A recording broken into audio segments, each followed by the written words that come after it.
Claxby Hill. We had a very long, made Norwegian-style sledging. We hurtled down, we hit what else we did. Go and find her. Where are you going, Master? For a drink? Okay, you guys want anything else? 3 butterbeers and some ginger and lime, please. 6 shots of giggle water. Tea Earl Grey hot. This snake juice is basically rat poison. Spent my whole life right here in Lackawanna County. Drink, I like it. I know, it's great, right? Shut up!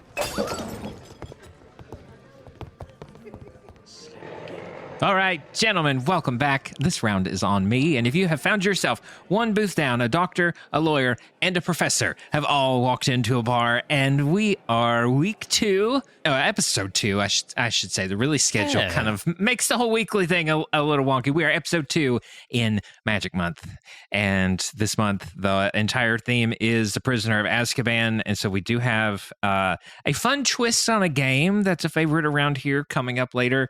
I won't spoil any of that, but I will tell you it is Prisoner of Azkaban themed, and I think it's going to be pretty fun. But as we do with every episode, we're going to lead out with the dailies. What are we going to call this? I write for the Daily Prophet. That's crap. I want the name of this flying whatchamacallit to go with the Daily Planet like bacon and eggs. Crap. Daily Bugle? That's pretty good. But it's taken. Pew, pew, pew, pew. Pointing wand as hard as I can. I'm going to kill you, Harry Potter. I am pointing my wand as hard as I can. Well, I never know what's going to happen to get us there, but I'm never disappointed. Never. I mean, I guess I did come out of there wands a-blazing and go straight into the dailies. But how are you guys? Are you doing good? Doing great. Just peachy. Perfect. Oh, I am like a straw melon L8 on a summer's day. Ooh, delicious.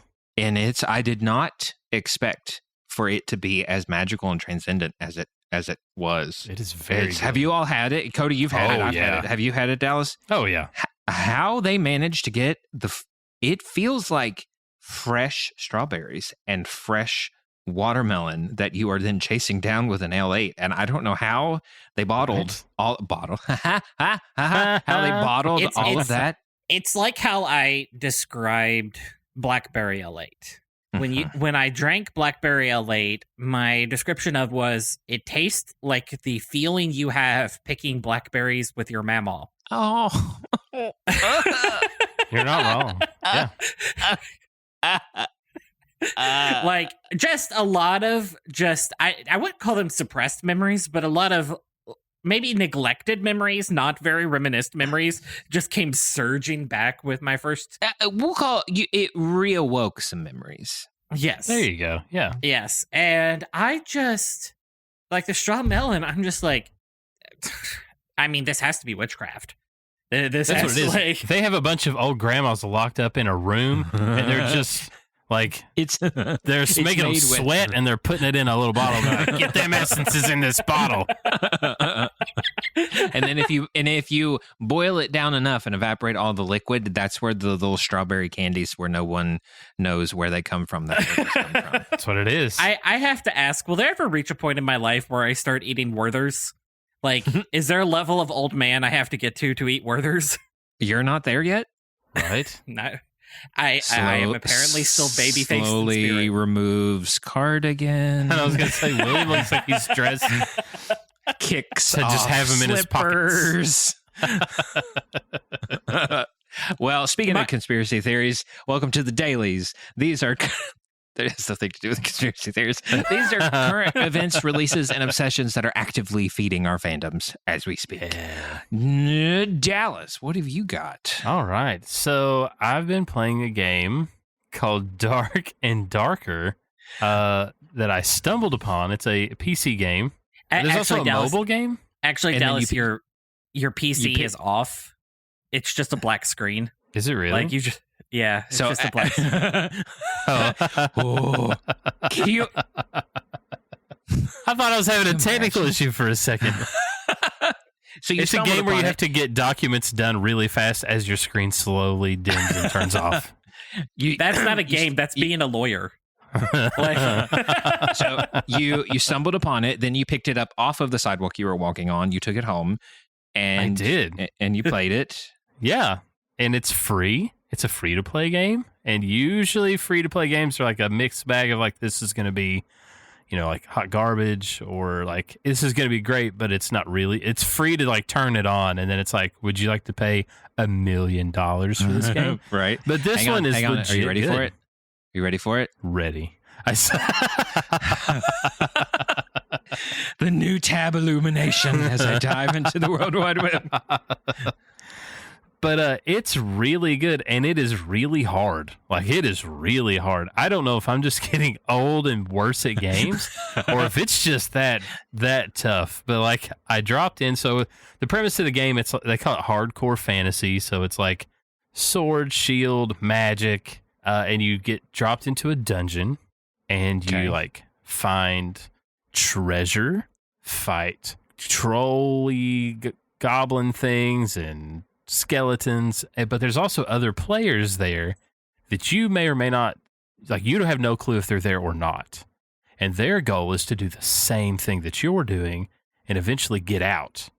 But the whole time, it's really like, it's called Dark and Darker, and it is dark, like the screen is very dark, not like gruesomely dark, but it's just hard to see. So the whole time it's me just like cowering in a corner, and then spending 5 minutes like peeking out of a door, because it is so daggone hard to do anything in that game. It's like, oh, that little goblin, I could probably fight it. Oh, I'm dead. I didn't even know that we were fighting yet. So it's me just like peeking around a corner and be like, I don't see anything. And then I hear footsteps, and then I go back into the corner for another 5 minutes going, has it passed? Is it still here? And then I find one treasure chest, and I try to open it, and then I get attacked by an eyeball with wings. And it's a lot going on, and I'm very bad at it. But I still love it, though. It's like I lasted 2 more minutes this time than I did last time. And it's just got me hooked. And because only like 15% of the actual pixels on the screen are lit up at a time, they've actually released it all the way back to Windows 98. Yeah, exactly. You only need to render like 100 pixels at a time. And so it's fine. It's fine. It's perfect. It's fine. Like, whatever you get while you're in the game, if you don't die, you bring it out with you so you can use it again. So I was like, oh, I found this pair of gloves. What a day. It's like, it's the little things. My turnips are going to be so covered in dirt, and they won't. Are they special gloves, or are they just? They're just gloves. I'm sure they do something, but I didn't make it that far. I immediately lost them. So, speaking of turnips and gloves, when is the Hobbit game coming out? Ooh, I don't know, but is it Tales of the Shire? That sounds right. There's an episode of Phineas and Ferb where there was a power outage and all they had to animate was their eyes. So I'm like, so they had a bit of a budget cut that time. Yeah. Let's see. I think just Cody, this year for Tales of the Shire. I didn't mean to. We decided offline before we started recording that you would go first. Oh yeah, and I had a mild stroke there. So if you want to pretend that you're going first, the floor is yours, sir. Cody, what do you think? I am deeply offended on this completely nonsensical thing that does not matter. Just terribly offended. I'm offended that you think this doesn't matter. Yeah. I was heavily invested in what you're about to say. Now I'm not. Yeah. Okay, so pull up Instagram here. Open mouth, insert foot. You know. Well, as we all know, society, culture, it peaked in 2006. That is just a well-established fact that we all know. Like, things, it has not gotten better since the culture of 2006. Did it? I'm saying our lives have gotten better, but culture as a large has not gotten better since 2006. Well, okay, and unpack that. What was 2006 for you? And one of Avatar: The Last Airbender was on TV. We were in the height of Harry Potter mania. Yeah, like we did a lot of we were height of Harry Potter mania. Lord of the Rings, the Star Wars prequel trilogy just wrapped. Like, it was a good time to be like a sci-fi fantasy fan in the 2000s. Okay. All right. I'll give it to you. You're but not wrong. one of those things that defined culture in 2006 was none other than the iPod. Okay. This segue's really making a round today. It's hitting a couple bumps on the sidewalk, but we're still on it. It's not Keep hitting going. a couple bumps, but I'm definitely going on a detour here. There's this company that just announced the Tiny Pod, which is a dock that you can put on your Apple Watch to give your Apple Watch an iPod-style click wheel. I still don't know how this works. Well, apparently it attaches itself to the digital crown, and then you can use the click wheel like a digital crown to move the digital crown back and forth. Whether or not it presses buttons, I don't know. But I low-key love it, and I am totally getting one. Here you go. Because I've made no bones about my desire to give myself some distance from my phone. Sure. Right. Yeah. And at the same time, I like real watches. So just being able to plop an Apple Watch into the Tiny Pod, stick the watch in my pocket, sounds kind of amazing. You can make phone calls with this thing, right? Yeah. Well, I mean, assuming you put a cellular watch into the Tiny Pod. Like, that is an Apple Watch stuck into a case. So you wouldn't hold it to your face like a tiny phone. You would speak into it like a Star Trek. It's like a speaker, yeah. Okay, gotcha. Yeah, it's a speaker, or otherwise you would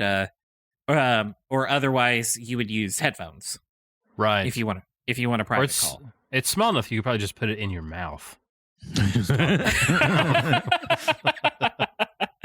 But I will say, I miss the iPod. I wish they were still around, even though they're kind of redundant devices for most people in the 21st century. You know, our smartphones have very much taken up. You said redundant devices in the sense that the smartphone technically does that feature. Mm-hmm. But redundant makes it seem like it's inferior at it. And I mean, there's a lot of arguments that could be made that, and I think the majority of culture is kind of shifting to dedicated devices again, rather than the one device in your pocket is the end all be all. And I've been collecting old Game Boys in order to refurbish them to play those games. I could download, I'm sure it's probably perfectly legal, the ROM to any Game Boy game that I want and play it on my phone right now. It has been well documented on this podcast. It's this little app called Delta. I don't know if you've my deep love of Pokemon Heart Gold and Soul Silver. Yeah, I've played it through 3 times at this point, and I'm still just as addicted each time. But I would say that we all have a level of neurospice to us, and the clarity that comes from focused tasks, and having siloing the activity into a device for me also kind of silos the activity in my brain. Because with this, I could very easily swipe over to some sort of doom scroll. I could swipe over to my email dinged. I need to go clear out that box, and there's a lot of power in the alternative. Yeah. And I think the Apple Watch is very, very close to being the sort of minimalist phone of my dreams. It's just got to make a couple of tweaks that are perfectly doable. That are perfectly doable as it currently exists in order for it to kind of make the leap to it. Like, the biggest hindrance right now is that you must have an iPhone to have a viable Apple Watch with cellular. This is all software. Yeah. Like none of this is limited by the hardware, because you can give a watch to a child who does not have a phone. It has its own number. It has its own identity as a cellular device. I am anxiously waiting the Switch 2 as to what that looks like. I fully expect to get a Switch 2 Lite at some point, and let's see what the features are on that. And that's going to be something that I would carry around with me while I have the Tiny Pod in my pocket. Right. Yeah. And that Switch, it does games, and it does games really, really well. Yeah. It does games really, really well. I'm not going to go on my Switch to do any type of hard work. Whereas I could switch between Pokemon Soul Silver right now and the Deed I was drafting, at a moment's notice. But I kind of want you to do that and be like, oh, sorry, I did that on my Switch. And see the look of somebody be like, his what? I thought you were going to say, I kind of want you to do that. And then they get the Deed and there's a reference to a Lugia because that was still on your brain inside of this Deed. I will say though, the Tiny Pod just fires all of the nostalgia for me for the iPod. I loved my iPod with a click wheel. I watched season 2 of Avatar: The Last Airbender on my iPod. Oh yeah, that's how I followed. We watched a lot of it together because the battery life was only 2 hours, and so we would charge it up fully. We would each take a headphone, an ear pod, and we would watch it on the way to my grandmother's. And by the time we got there, the iPod was dead, which was perfect, but that was just the right amount of time in order to get there. I have very vivid memories of being on the toilet watching the finale where Aang got shot. The second season finale where Aang got shot. A lot of emotions bottled up and released in that one event. You're one of those. He had it in a baggie. I was 15 at the time. I know, but I was. We're all disgusting at 15. I was 14 and I went through chemo and I had to wash my hands 50 times a day, and I think that kind of wheedled itself into the back of my brain, and I'm just germophobic about everything, and I don't. There has to be balance in the force, and Cody is the balance to that. He's the teeter to your totter on this one. You're germophobic. More ways than one. In more ways than one. Yeah. You're germophobic. I just say, germs, welcome. Come one, come all. Yeah, they all can't fit through the door at the same time. So the day that they said you can go mask free in the office, okay, anxieties were running a little high. Okay, take it off, go into the patient room, and we go through the whole encounter. It was blood pressure and diabetes. It's kind of the typical spectrum of patient that I get. And then I had one of those I call them doorknob diagnoses, where I'm like, well, okay. And I put my hand on the door to leave, and they say, oh, and by the way, this one was, I've been coughing for 4 days and been really congested. And my wife tested positive for COVID over the weekend, but I didn't know if that's anything. Oh, boy. And he was positive for COVID and flu A. Oh, wow. And yeah, I've had patients before that during the height of the pandemic, everyone is masked, we're sitting 6 feet away, would feel a cough coming on, grab the front of their mask, pull their mask forward to then stick their hand up in front of their mouth to cough into their hand, and then pull the hand out to put the mask back on their face. Stress was all running very, very high right now, and I just went, oh, ma'am, it kind of defeats the purpose of the mask if you pull it away and cough into your hand. Here's some hand sanitizer, please. Don't do that again.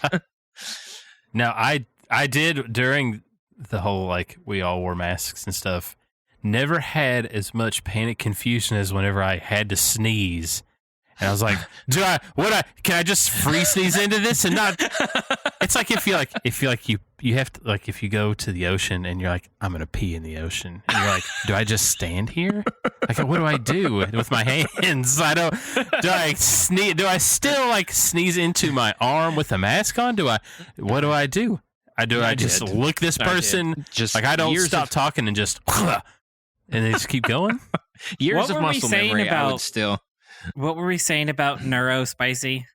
A conversation about the tiny pod. You brought it up iPod on the toilet.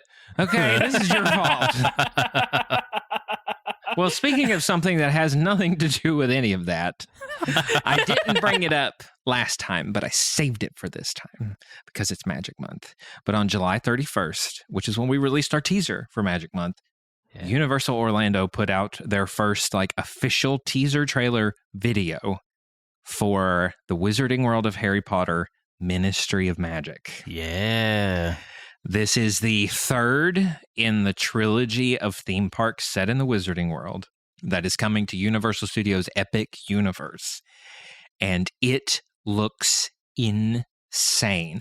First of all, the majority of the park is set in a 1920s wizarding Paris. That's fantastic. And they mentioned in the teaser that the shortest building in the Epic Universe's Wizarding World is taller than the tallest building in Diagon Alley at Universal Studios. Wow. It is the most draw you in immersive world that they have. And the entirety of Wizarding Paris is Fantastic Beasts themed, which has me just boiling over with hope. There's even early rumors that Newt Scamander Eddie Redmayne is reprising his role as Newt Scamander for different scenarios and vignettes inside of the park. Yeah. They are doing what they're calling Interactive Wand 3.0, where whenever they first released Ollivanders, they just had wands, wand replicas. Yeah. They didn't do anything. It was just a replica of the wand. And then they installed all of the wand spots. For anybody who has been to Universal, there are different areas throughout both parks, through Diagon Alley and Hogsmeade, where you can cast spells. And it uses an infrared camera with a retroreflective dot on the end of the wand to track the wand motion in order to activate the spell. At least that's the cover story for the magic that's happening there. But in Epic Universe, they're calling it Interactive Wand 3.0, or at least that's what it's being colloquially referred to as. These are going to be rechargeable wands that have haptics, that have lights, and there are early patents for those transparent OLED displays that, it's like an OLED television, but it's on a clear pane of glass. Yeah. Where it will provide the effects from your wand for you, and there will even be that's cool. There will be wand dueling spots in the park. And they've patented all of the technology for the power bands for Super Nintendo World, where you put it on and it tracks your progress through the world. You can go around, collect coins, you can challenge people. There's leaderboards, and they're saying that the wands are going to have that same feature. They will pair to your phone, and they will be able to track your progress as a wizard through the park, and it will be the previous interactive ones will still work. So it will be backward compatible. So if you have an interactive, you won't get the vibration, the lights, all of that extra shiny stuff, but you will still be able to do the base function of activating the spell. Right. Wizarding Paris is going to have Cirque de Arcanus, which is it's the stage show with magical beasts. And it'll use projection mapping, puppetry, and the different screen displays to have a live, you're in a theater stage show with all of these magical creatures. That's so cool. There's a Parisian wand shop. There's going to be shops throughout the entirety of Wizarding Paris. And then you will be able to go through what they're calling the Metro Flue, which is it looks like a kind of a subway station with all these fireplaces. And you will go through a fireplace, through the Flue network, and enter into the atrium of the Ministry of Magic. That's nuts. And they are of London. Nice. So you take the Flue network from Paris to London, and they are building to scale the Ministry of Magic. That will be and cool. It is a omnidirectional people mover ride, like their elevator. It's kind of that walk-avator. It can go in all directions. And you are following the story of the trial of Dolores Umbridge. That's cool. So Voldemort has fallen. Umbridge is standing trial. The Death Eaters are trying to break her out. And now they did say Harry, Ron, and Hermione are trying to stop the Death Eaters. So I don't know if they are reprising their role, if it's going to be, body doubles, voice doubles, and it's just going to be from afar. But Imelda Staunton is coming back to play Dolores Umbridge for the ride. What? And I am kind of, it makes me very hopeful for the future of the Fantastic Beasts series, because I don't know that if the series was dead completely, right, that they would invest all of this money into a theme park based off of Fantastic Beasts. David Yates has only ever said, and I go into all of this in my Potter Plus I didn't mean to do this in my Potter Plus episode of Finishing to Fantastic Beasts, where the different clips where David Yates has said it's parked. He said we may very well see Newt again, but currently it's just parked. And Warner Brothers is their big push from their investor day in 2023 was expanding their IP. So they're known IP, telling more stories inside their IP. So I think they're going back. This gives me hope that they are going back.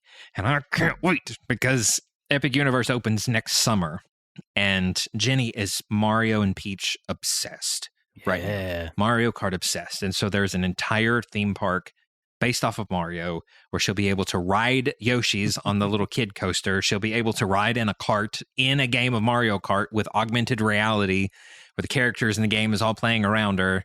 And then there's Donkey Kong Country where you can ride in the mine cart, and that ride vehicle actually has jumps built into the ride. So there's a hidden track that the cart's actually attached to under the visible track on top. And so your cart will be able to do jumps with brakes in the track. It's just, honestly, I think Disney's playing catch up right now.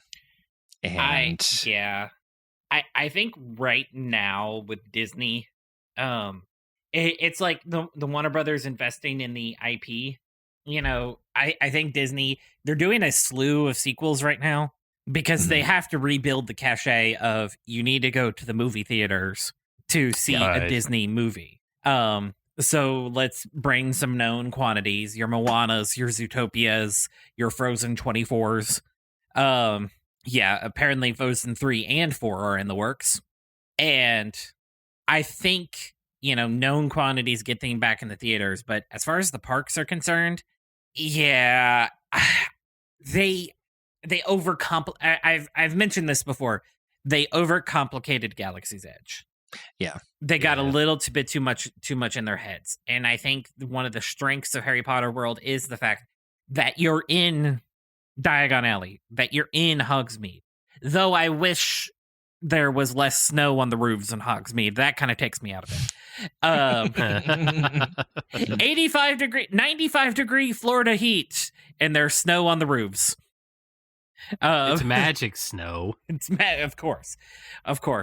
But I definitely think, I don't know what Disney is going to do next.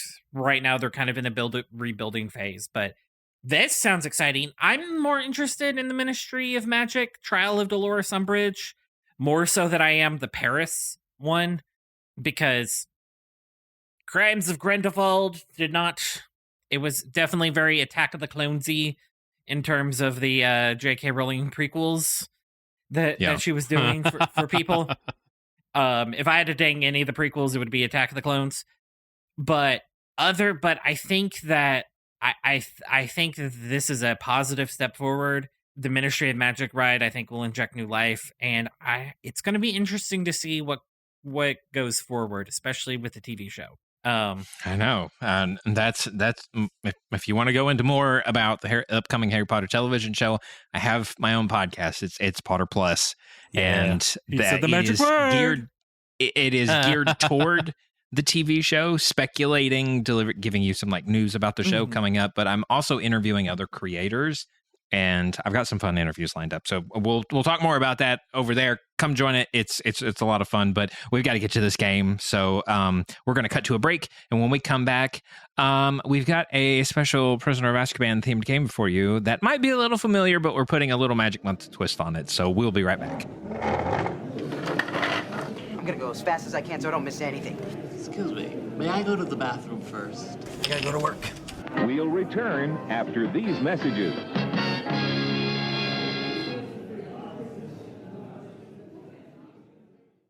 This episode is brought to you by Potter Plus, your podcasting home for the upcoming Harry Potter TV show and so much more. Join me, your host, William, and many other magical friends as we pick apart the past, ponder the present, and unfog the future of the wizarding world. Potter Plus is a production of the Grapefruit Network, and you can find it wherever you get your podcasts.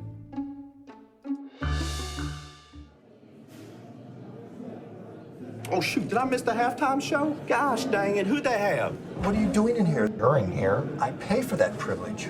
I'm feeling much better now. Yeah, I'm having an heart attack. Get back to work.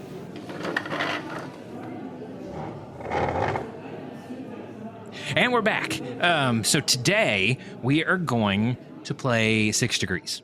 Now, I have not listed an actor because this is the Magic Month twist on this. Who Wants to Be a Gallionaire was Prisoner of Azkaban themed. Commentary coming at the end of the month is The Prisoner of Azkaban. So today we are going to play 6 Degrees of Prisoner of Azkaban. And the reason why it might be 6 degrees is because we are going to each take turns calling out an actor or actress that was in The Prisoner of Azkaban. One person will give one actor, the other person will give the other, and then we will go around the horn trying to connect those actors. But here's the catch. You cannot use the Harry Potter movies. You can't use The Prisoner of Azkaban, or you can't use any of the other Harry Potter movies. Ooh. And you've got to try to connect them. Obviously, that's 1 degree. They were in the movie together. But how quickly can you do it if Harry Potter movies are off the table? Does that sound okay? So it's... I'm here. Okay, yay. So it's 2 Harry Potter actors, correct? 2 from The Prisoner of Azkaban. They had to be in The Prisoner of Azkaban. Okay. Right. So, I will throw out the first actor. Remus Lupin, David Thewlis, and Dallas. You give me one from the movie. And you could just say the character if you want, if you can't remember what the actor name was. That's definitely what's going to have to be. Dudley. Ooh. Yeah, let's do that guy. Okay. And who did you say? I said Remus J. Lupin. Can I do like a father-son connection? No, they have to be in movies together. They have to be in movies.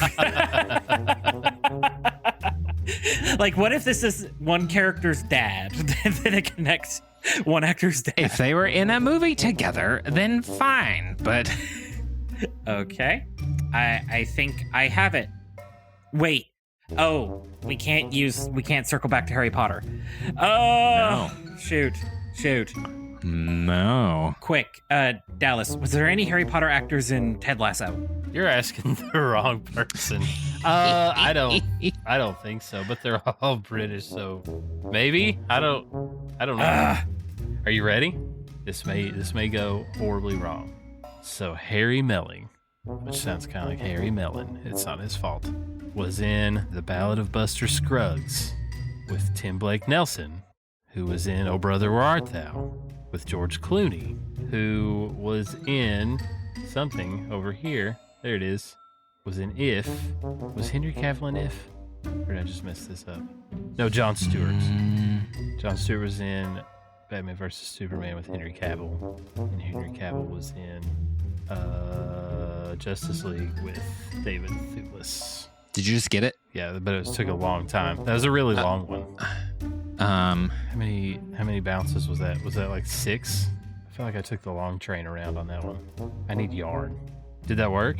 Yeah, I think so. I'm bad at math, so that part isn't going to happen. Okay, I think I've got it. David Thewlis was in Enola Holmes 2. Okay. With Cavill. Oh, man. Who was in Deadpool and Wolverine. Yes. With he was. Hemsworth. Why was Thor crying? Hemsworth was in it, even if he didn't record scenes. Hemsworth was in it. Who was in Furiosa with Anya Taylor-Joy, who was in The Queen's Gambit with Harry Melling. There you go. You beat the pants off of mine. This is hard. That was throwing out Melling there, Dallas. That was a good one. Listen, I'm all about the chaos on accident. I didn't even know they had real names. I thought that's who he was. His name was just Dudley. Yeah, I thought this was a documentary that we've been talking about this whole time. I wish. Magic's not real. Because when Voldemort took over and he destroyed like the Muggle-born registry of who would have been accepted to Hogwarts, it would have been the year that I turned 11. So that's why I didn't get my letter. Okay, I think I got it. Okay. All right. Harry Melling was in a single episode of the BBC TV series Merlin. Okay. Starring none other than, I believe his name was Colin James, or the actor who played Merlin in Merlin. You know, it's kind of oxymoronic to throw out starring none other than this actor who I don't remember his name. Right, yeah. starring none other than the actor who played Merlin, Colin Morgan. Sorry, Colin Morgan, who was in The Crown. Ooh, okay. Oh. And also in none other than La Passion Turca. Oh, you know, really? who was in The Crown? In The Crown, with, Imelda Stanton. He was in the episode of A Crown with Imelda Stanton. Okay, but I can't. Oh gosh, I keep wanting to go back to Harry Potter. Use Harry Potter. Oh, Harry Potter is one of those like. It's like one of those like catch-all. Like every British actor was in it, and so when you remove it, it gets difficult. And now, listen, you can say pass if you want to. Pass. Okay. Matt Smith was in The Crown. What? He was Prince Philip. He was he was Prince Philip in The Crown. Yeah. Okay. I'm just gonna have to say pass. I'm going to use the spectrum of squares that you guys are in on my screen in order to determine it was me and Dallas. Now, Dallas, throw out another actor in The Prisoner of Azkaban, and Cody, throw out an actor or actress in The Prisoner of Azkaban. Uncle Vernon. No. Just kidding. No Dursleys. No more Dursleys. Yeah, no, we're going with the Dursleys.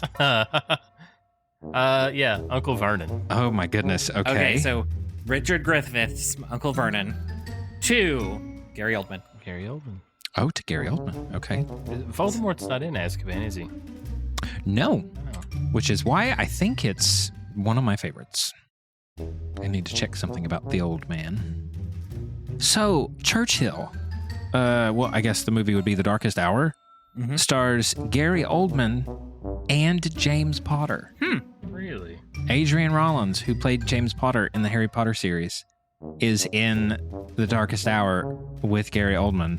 And James Potter will be at Ironton Wizard Fest this year. What? No. Yeah. Kidding.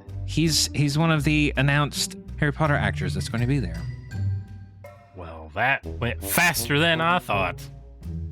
Did you get it? Just kidding. Nope. Just playing. Ah. Just playing. Just playing. Just being cute about it. All right, I got it. I do too, and I think I got it really quickly. Okay. Gary Oldman was in Dracula with Keanu Reeves. Who was in, I'll pick one of the John Wick movies, with Ian McShane. He was the owner of, or he was the one that says, you broke the rules of the Continental, you've got to run. Who was a pirate on Pirates of the Caribbean on Stranger Tides, where Richard Griffith played King George. Okay. Fine. So, mine is a King George reference as well. Oldman to Keanu Reeves to Ian McShane to Richard Griffith. So is that 4? It's 2 steps. 2 steps. Gotcha. So I what happened was that I had the John Hurt tab still open, and I started doing the connections to John Hurt. Oh no! I started doing the connections to John Hurt, and so I like lost the plot there. I think I got mine down. Okay, go for it. You ready? So, Richard Griffiths was in Pirates of the Caribbean on Stranger Tides. Correct. Oh, I said that like he's on trial. With Johnny Depp. Correct. Johnny Correct. Depp was in Public Enemies with Christian Bale. Christian Bale's in The Dark Knight. Gary Oldman. Very nice. Beautiful. All right. Gary Oldman was in Oppenheimer. Yep. Was he? Yes. As President Harry Truman. I didn't see him. I didn't either, but I saw the filmography. Yeah, he was in Oppenheimer with Kenneth Branagh. Kenneth Branagh was in... Okay. I'm just really bad at this, honestly. That's okay. Take your time. Yes. Let's see. I love the ones where it's like, I'm just going to do it. I'm going to do it right now. I'm going to pick on the actor. I'm going to click on another one. And I'm going to click on another one. And I'm going to click on another one. Was it Kenneth Branagh was in Death on the Nile as Hercule Poirot with Gal Gadot, infamously. I mean, Gal Gadot was in the Fast and the Furious franchise. What? She was. Yes. Indeed, she was. Gal Gadot was in the... I don't know anything. Should I go through John Cena on this one? Yeah, you should. If you can find him. Right. Anybody? Right. Anybody? No? Anybody? No? Anybody? Okay, guess not. Was in the Fast and the Furious franchise with John Cena, who was in Bumblebee with Haley Steinfeld. Okay. Here we go. Here we go. Another car movie. And then, let's see here, who was very notably in, let's see, 2010's True Grit. Okay. I'm going I was still on John Cena. I'm like, well, I mean, he could have been, but I just didn't see him. Okay, I'll take your word for it. Is Bumblebee a Fast and Furious, like, canon? It should be. With, have you seen Bumblebee, Dallas? I loved it. It was very good. It was. With Domino Gleeson. Of course. Did you just say Domino Gleeson? Domino Gleeson. Okay. You know. That's what all of his friends call him anyway. It's fine. Who was in The Force Awakens with... Who was in The Force Awakens as none other than General Hux in episode 8. Well, in episode 8, he was with Luke Skywalker, who was in The Mandalorian with Jon Favreau.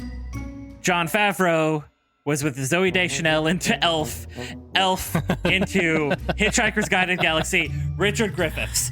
Woo!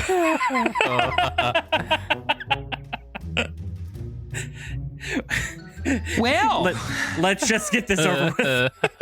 Let's just get this over with. Oh, that's a sign you know a game's going well. Okay, all right, let's just get this over with. I tried real hard. All right, Cody. Well, you pick first now. So I pick first. Mm-hmm. Michael Gambon. Michael Gambon. And who are you picking? Okay. I'm going to round it out and say Fiona Shaw to Petunia Dursley. Yeah, here we go. Michael Gambon, rest in peace. What? Did she pass? Michael Gambon, rest in peace. Oh, Michael. Okay, my bad. Yeah. My bad. He's in a lot of Elder Scroll games. Prophet. Let's see what you be in, lady. Let's see what you're in, lady.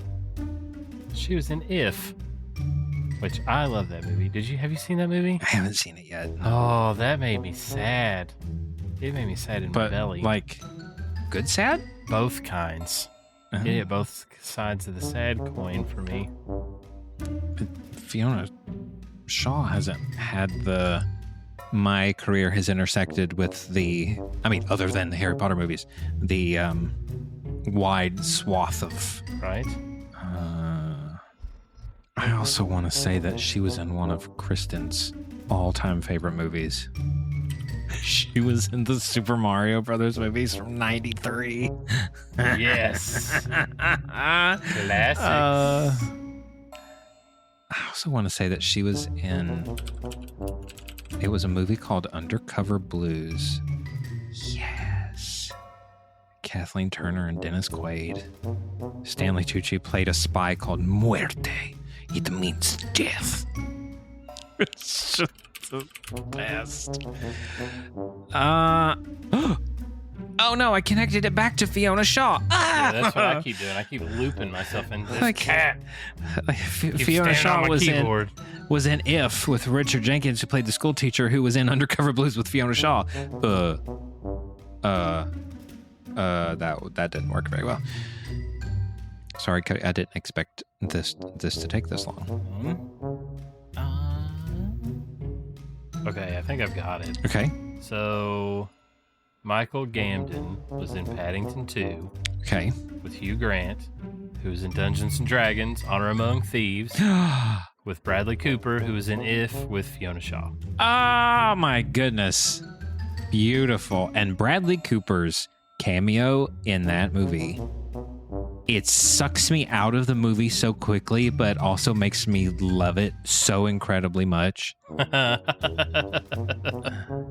Ooh, okay, I've got it. Michael Gambon, Paddington, either 1 or 2, whichever, with Ben Whishaw, who played Michael Banks in Mary Poppins Returns, with Emily Blunt, who was in If with Fiona Shaw. See, If is really bringing it together today. I know, it's the If series is it's becoming the Harry Potter series, right, for the U.S. in that it has everyone in it. It really does. We, our daughter was gone not too long ago, and so that's when we decided to watch it. It was for adult movie night, and that's what we watched. And I was like, "Oh, this movie is so good." But also made me so sad at the same time. Yeah, we haven't watched it yet because, I mean, Ryan Reynolds did Ryan Reynolds things in the trailer, and it was like, eh. That's why we watched it adult movie night. And got wild. If we did, we got popcorn and just like, good thing child's not home. Let's hurry up and watch If about imaginary friends. I'm still on it. I say you do what you did last time, where you just click in real time and just start saying names. Can that be your shtick? All right. You just click until you get there. Improv. All right. Just about got it, so that I can actually keep track of this. Okay. Just click until you get there. I think I am ready. Okay, go for it. Michael Gambon. Okay. Was in Kingsman: The Golden Circle. Okay. With Colin Firth. Okay. Colin Firth. Oh, this is going to be a long one, but it got. I'm keeping track for you. It got Sorry, big for you. Colin Firth was in The King's Speech as King George VI. Wasn't Michael Gambon also in that movie? Was he? I did not see him on the roster list of that one. So let me. I don't see him. Sorry, I didn't mean to detour you. King's Speech. King's Speech with Guy Pearce. Okay. Guy Pearce was in The Count of Monte Cristo, the 2002 adaptation of the Count of Monte Cristo, with Richard Harris, the first Dumbledore. Picking up another Dumbledore on the way through there. Okay. Richard Harris was in Gladiator with none other than Russell Crowe. Okay, I've heard of him. That's right. Yes. Russell Crowe was in Man of Steel with none other than Kevin Costner. Kevin Costner was in Open Range, a 2003 Western starring none other than a young Diego Luna. Of course. And Diego Luna was Andor with Fiona Shaw in Andor. I love it. I love that Cody likes to go around every planet and then he comes back. Also, I was like, I don't see Guy Pearce in this King's Speech roster, and so I got all the way to the bottom until I saw Adolf Hitler playing himself. I was like, what have I stumbled upon here? But when I was living with my grandparents-in-law for a couple weeks before we moved in, they liked the Westerns, and Open Range was on Grit, and I saw a babyface Diego Luna, and I went, that's Andor! And he wrote it down. He's like, this is going to come up soon, I bet. Here we are. I'm not going to point out that Henry Cavill was also in The Count of Monte Cristo, and that would have saved you like 2 steps. I'm not going to. Yeah, good thing we're not going to bring that one up. I'm not going to. I missed half of what you guys said because I was so desperately looking for. Because I call Henry Cavill The Count of Monte Cristo. But I was also circling back. I also had Man of Steel earlier on in the list, and I went through the Kevin Costner route. Can this be your shtick where you just start clicking? Yeah. Well, actually, I kind of want to find a really random, when we first did this, I did one through a cameo appearance in Everybody Loves Raymond. Oh my God. Fantastic. Oh, that's the best. Funneled my way through. I know that was a wild ride. Yes. And Cody, you took the scenic route, and we are all grateful for it. Everybody wins because rules are made up and the points don't matter. But we are going to take a break, and when we come back, we've got a listener submitted table topic, and then we'll get out of here. We'll be right back. I'm gonna go as fast as I can so I don't miss anything. Excuse me, may I go to the bathroom first? I gotta go to work. We'll return after these messages.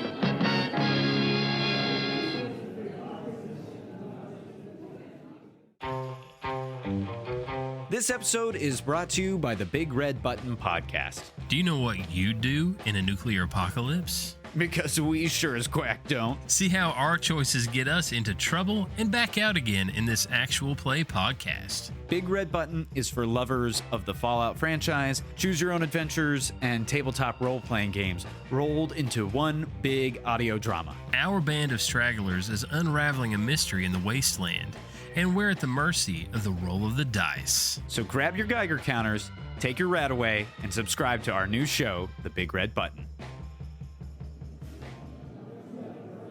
Oh, shoot, did I miss the halftime show? Gosh dang it, who'd they have? What are you doing in here? During here, I pay for that privilege. I'm feeling much better now. Yeah, I'm having an heart attack. Get back to work.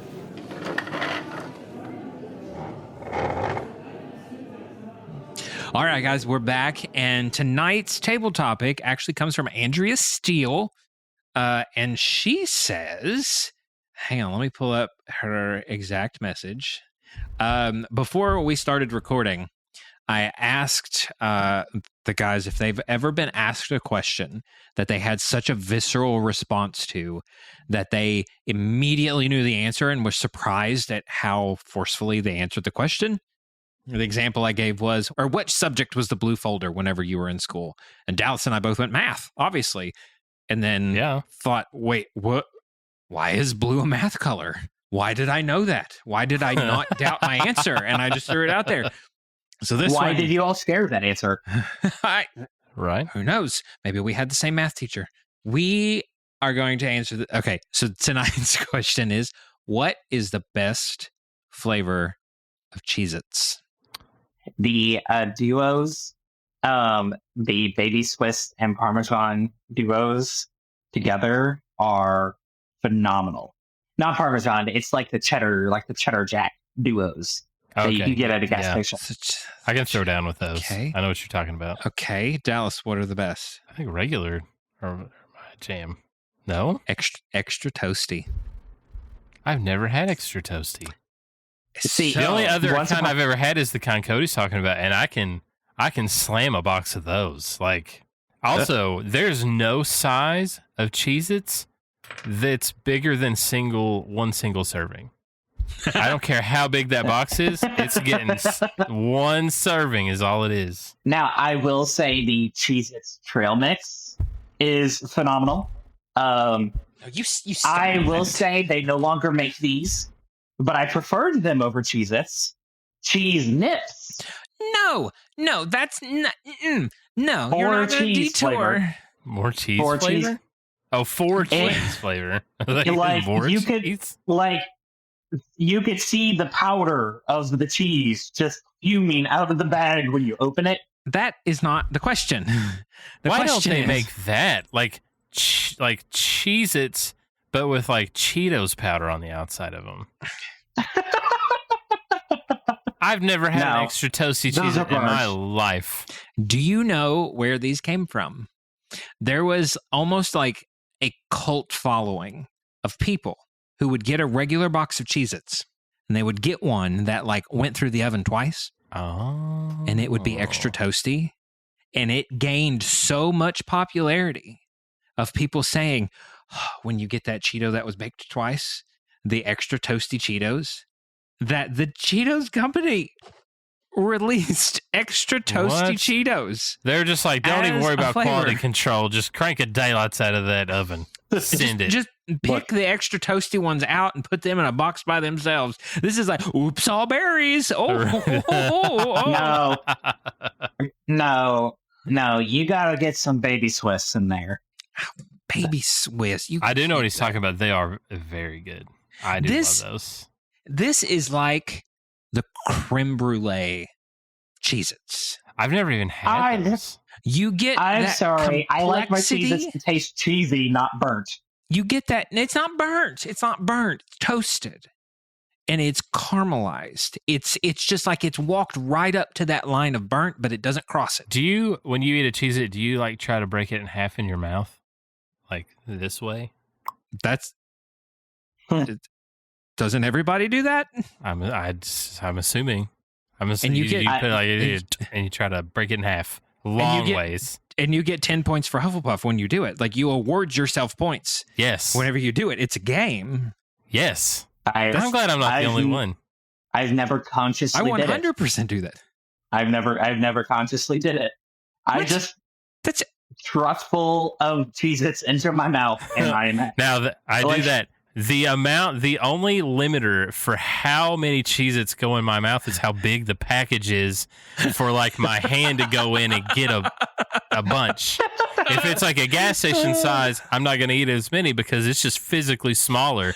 But if I get the family size, man, I'm dump trucking that stuff. Have you ever heard Amy Schumer on Ellen talking about popcorn? And she's like, when you go on a date with somebody and they're like, what size popcorn do you want? And she goes, oh no, do you want popcorn? Oh, I hadn't even thought about it. And you're like, well, what size do you want? And she's like, it's small. Look at me. And then she gets it. And she's like, and then you start out, you're trying to impress them and you go like one kernel at a time.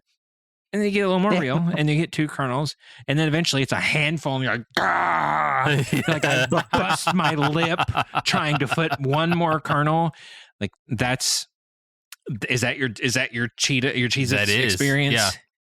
If they could give you some sort of popcorn funnel at the movies, I would spend so much money on one of those.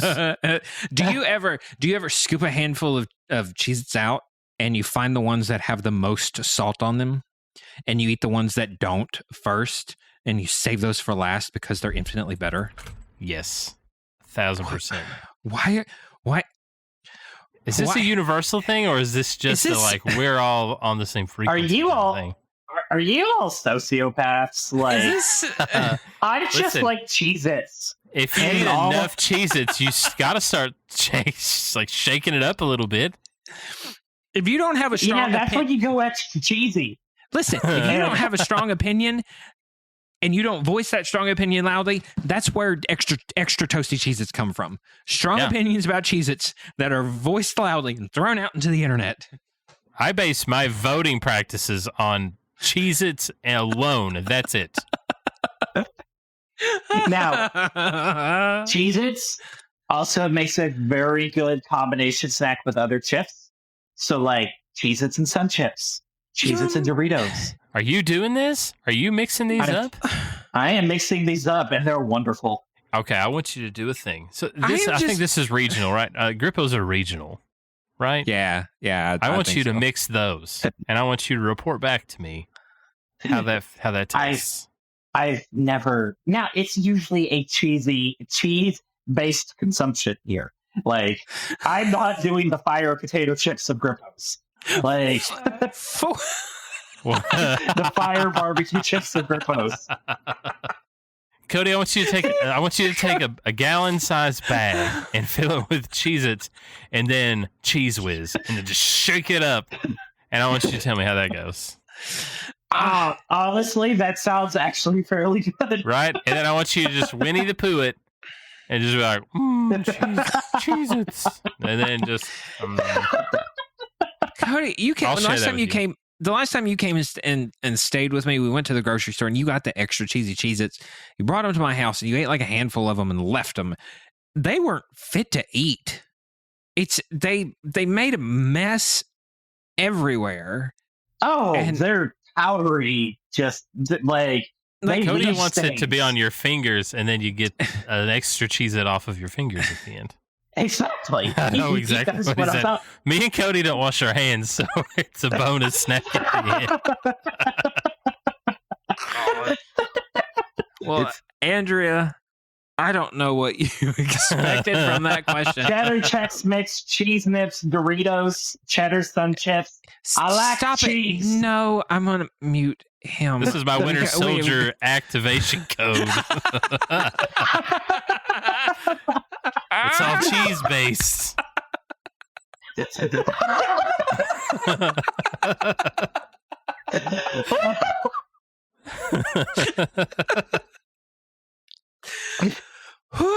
Well, I don't know what you expected from that question, Andrea, but it was wonderful. It exceeded your expectations. And with that, guys, I will square up the tab. And if you have found yourself one booth down, thank you for hanging out with us tonight. Thank you for coming for night 2 of Magic Month. We are going to round out the month on September 1st. We are dropping a commentary to Harry Potter and the Prisoner of Azkaban. We're keeping the theme going all month long. And it will be one if you haven't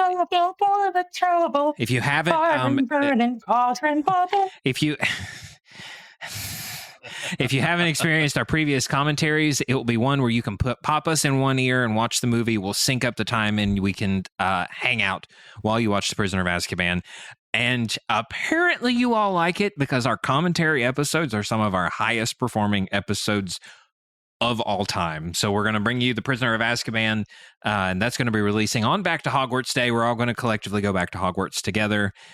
If you like the show and you want to consider like supporting it, helping us making it with all the costs for hosting and everything, we've got a Patreon, patreon.com/grapefruit, the Grapefruit Network, because A Doctor and a Lawyer Walk Into a Bar is a production of the Grapefruit Network. And if you want to find out more about this show, visit us at drandlawyer.show.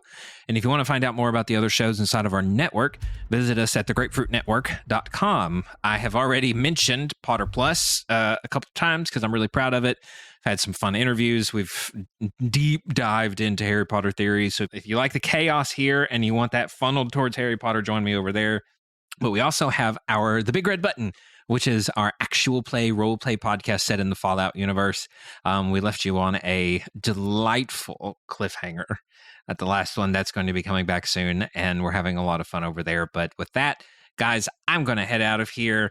I'm William. I'm Dallas. And I'm the Cheez-it powder on your fingers. Oh, I just threw up a little. Delicious. I will see you guys next week. Bye. Oh, cheesy.